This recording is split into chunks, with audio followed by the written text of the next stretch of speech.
ejo twari kuri televiziyo y'u Burundi turi kumwe n'abayoboye z'irya nzego zo kurwanya igiturire, umushikizamanza mukuru wa Repubulika aje kurwanya igiturire n'utwara sentare idasanzwe yo kurwanya igiturire. Twasanze yuko abo bantu barya ibiturire bagera n'igihe bakinfluence mu mategeko bagakoresha inguvu ku buryo n'amategeko ajaha bakingira. Nivyo vyashitse rero ku itegeko ryo kurwanya igiturire ryagiye mu mwaka wa 2006, aho usanga bavuga yuko umuntu ategeza kwerekana ubutunzi bwiwe mugabo bagaca bagira itegeko naho utovyekana cyo bigurabako. Bashiraho itegeko rivuga ibyo guhana abantu batunga bitagaruye bakuye ubutunzi mugabo gacu usanga ntibishoboka. Bagashiraho itegeko rivuga ibyo kurwanya kweza amafaranga blanchiment d'argent mugabo gacu usanga ivyo ntacyo bivuze. Rero murumva ko igiturire ari ikintu kibi cyane kuko kigera naho no mu mategeko ajaho usanga bidakunda ko igiturire kigwanywa. Rero no munsi kuno munsi mukuru mpuzamakungu wo kurwanya igiturire ni umunsi wo kwirimbura, ni umunsi wo kuraba aho tugejeje. Twebwe tumaze indwi arico turiko turakora. Uno munsi uko ndiko ndabivuga n'umunsi wo gusozera bino bikorwa mugabo ntitubisozere ngo turabihejeje, tuzobigumamwo kuko n'urugamba tudashobora guheza. Rero twaragerageje mw'ino ndwi kwegeranya ibintu bimwe bimwe tubona yuko leta yofatirako mu kurwanya igiturire, ko twamaze kuvuga ingaruka mbi aho igiturire kiri, ko atamabarabara haboneka, atamavuriro haboneka, atamashure akwiye aboneka, abakozi ba leta baca bakora bigura intege kuko bataronka ibikwiye, ibintu vyankenegwa bijya bita les besoins fondamentaux de l'homme, no kuvuga ukwivuza, ibi bitwa les produits essentiels, ibitoro, ifumbire n'ibindi vyankenegwa mu Burundi akenera mu zabwe bwa misi yose ntibisubira kuboneka mu buryo bubonetse. Niyo bibonetse umuntu ntagira amafaranga yo kubigura. Izo ni ingaruka mbi rero nyinshi, izo ni nkemvuze muri nyinshi kuko igiturire kigira ingaruka mu vya politike, kuko murabizi ko hariho ico bita la corruption politique, la corruption électorale, la corruption d'État, no kuvuga ibiturire bitangwa n'amareta, ibiturire bitangwa mu vy'amatora, ibiturire bitangwa mu vya politike. Tumenyereye gusa ibiturire bavuga byo mu masoko ya leta n'ibindi, mugabe igiturire ni ikintu kibi cyane, kibi gose, kigeza kugwanywa n'umuntu wese kuko ntibishoboka, kuko gitwara n'umutima w'umuntu. Ugaca usanga umuntu agenda ari nkingi hweba umuntu by'ukuri nyene atagira umutima kuko aba yikunda we nyene gusa, mugabo nawe ni mwijambo niwe ntaba yikunda bayiyanka kuko igiturire ni kibi cyane. Nariko ndavuga rero nti tumaze guca hirya no hino ibintu bimwe bimwe, twaravuze yuko leta yogerageza mu buryo bwose bushoboka igashira mu ngiro ivyasabwe muri vya vyegeranyo bibiri. Hari ivyegeranyo bibiri vyakozwe. Ivyo vyegeranyo ni ikigegeranyo cakozwe n'igihugu ca Egypt hamwe na Venezuela.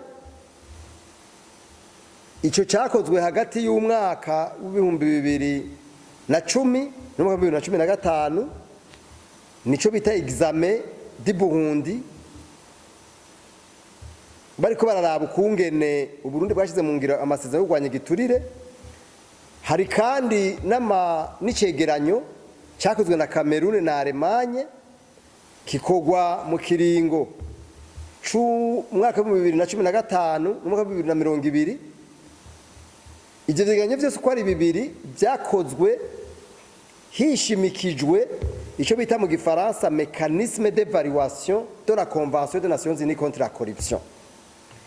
iyo mekanisme rero yashizweho niyo isuzuma ingene ibihugu bishira mu ngiro ayo masezerano, kandi basuzuma ibihugu ukungene babishira mu ngiro. Iyo basanze ibihugu rero hari ibyo bidashoboye, ibyo ONU iragira icyo bita assistance technique et financière, bakabafasha kugira ngo bashobore gushira mu ngiro ibyo bijanye no kurwanya igiturire, kuko nababwiye igiturire ni ikintu kibi cyane.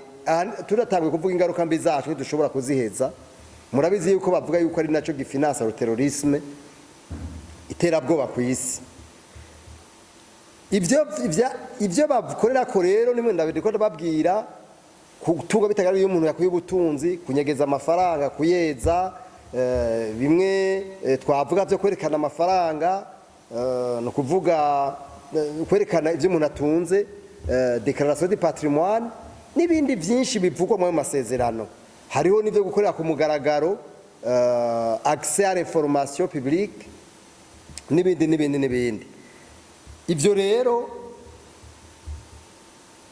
leta ntabyo yashoboye gushiraho, nibyo barabikoze kuko ndiko ndabivuga, barakora ibintu bimwe mugabo ntibashitse kure. Nico gituma rero ivyo vyegeranyo ibirimwe vyasabwe bigomba kuja mu ngiro, naho uno munsi bitarashobora kuja mu ngiro.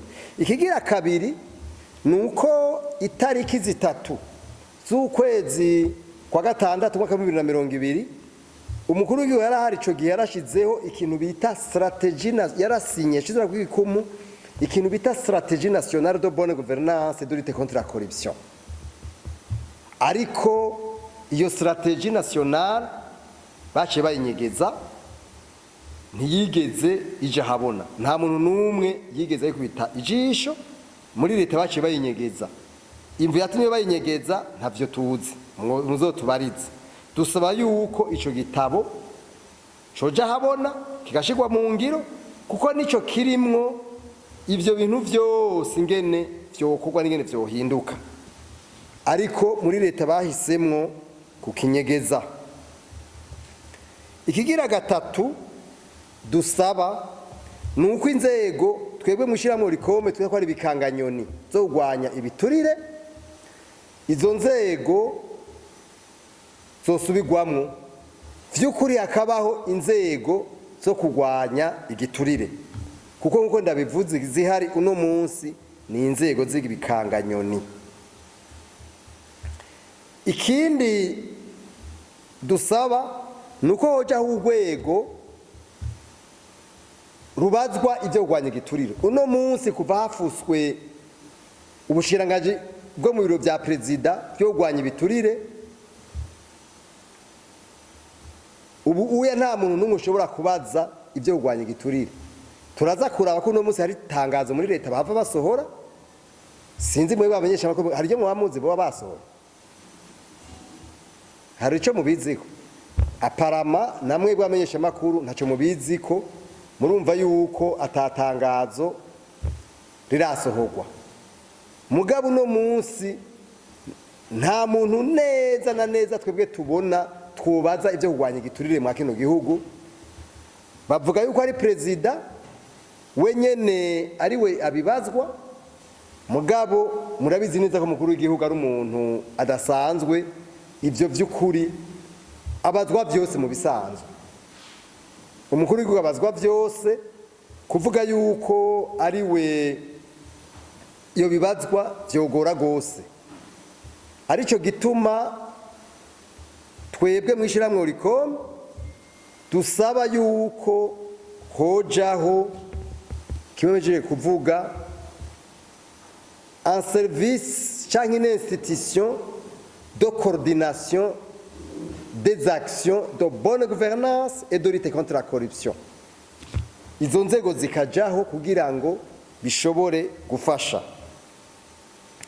Ikigira kane nuko dusaba ko hoshigwaho ya sentare idasanzwe yo kugwanya igiturire, la haute cour de justice, kuko uno munsi hariho abantu baramutse bakoze ibyaha ata sentare n'imwe hariyo bahana. Abo ni nk'umukuru w'igihugu, icegera ciwe, umushikiranganje wa mbere, umukuru w'inama nshingamateka, umukuru w'inama nkenguzamateka.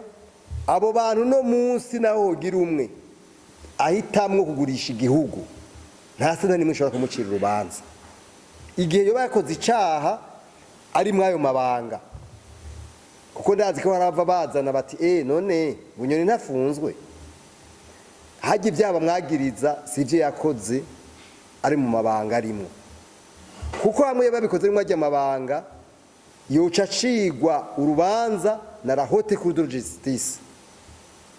Iyo nayo ivuga mu bigo shingiro mugabo muri leta barase kuyishiraho.